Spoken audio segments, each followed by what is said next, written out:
8898 AD trailer చూస్తే Hollywood సినిమానే తెలుగులోకి డబ్బింగ్ చేస్తున్నారా అనే సందేహాలు రాక మానదు. ఎందుకంటే నాగ్ అశ్విన్ కల్కిని అద్భుతంగా చెక్కినట్టుగా ట్రైలర్లో చూపించాడు. కళ్ళు చెదిరే గ్రాఫిక్స్ తో అదిరిపోయింది ట్రైలర్. 3 నిమిషాల్లోనే తన విజన్ ఎలా ఉంటుందో శాంపిల్ గా చూపించాడు నాగ్ అశ్విన్. ఇక సినిమా ఎలా ఉంటుందో ఊహించుకోవచ్చు.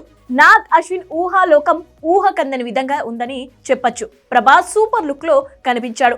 ఇక లోకనాయకుడు కమల్ హాసన్ షాకింగ్ గెటప్ లో కనిపించాడు. అమితాబ్ క్యారెక్టర్ హైలైట్ గా నిలిచేలా ఉంది. ఇలా ట్రైలర్లో ఒకదాన్ని మించి మరొకటి ఉన్నాయి. ప్రపంచపు మొదటి చివరి ఊరిగా చెప్పుకునే కాశీ నగరంలో జరగబోయే యుద్ధం జూన్ 27న తెర మీద చూడబోతున్నాం అంటున్నారు. కానీ ఈ ట్రైలర్ను బట్టి కథను ఒక అంచనా వేయలేని పరిస్థితి ఉంది. అసలు పాయింట్ హైడ్ చేసి ఉంచినట్టుగా తెలుస్తోంది. దీంతో సినిమా రిలీజ్ కు ముందు మరో ట్రైలర్ రిలీజ్ కు ప్లాన్ చేస్తున్నట్టుగా తెలుస్తోంది. ఇప్పటికే 2 ట్రైలర్స్ కట్ చేసి పెట్టాడట నాగ్ అశ్విన్. అందులో ఒకటి 3 నిమిషాల ట్రైలర్ కాగా మరొకటి 2 నిమిషాల 30 సెకండ్ల నిడితో కట్ చేశాడట.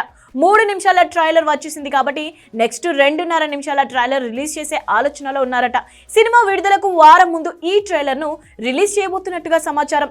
బహుశా ప్రీ రిలీజ్ ఈవెంట్ లో సెకండ్ ట్రైలర్ రిలీజ్ చేసే ఛాన్స్ ఉంది. ఈ కొత్త ట్రైలర్ లో ఫస్ట్ ట్రైలర్ లో లేని గూస్ బంప్స్ కట్స్ ఉండబోతున్నట్లుగా తెలుస్తోంది. కథను కూడా కాస్త రివీల్ చేసేలా ఉంటుందని టాక్. మరి సెకండ్ ట్రైలర్ ఎలా ఉంటుందో చూడాలి మరి.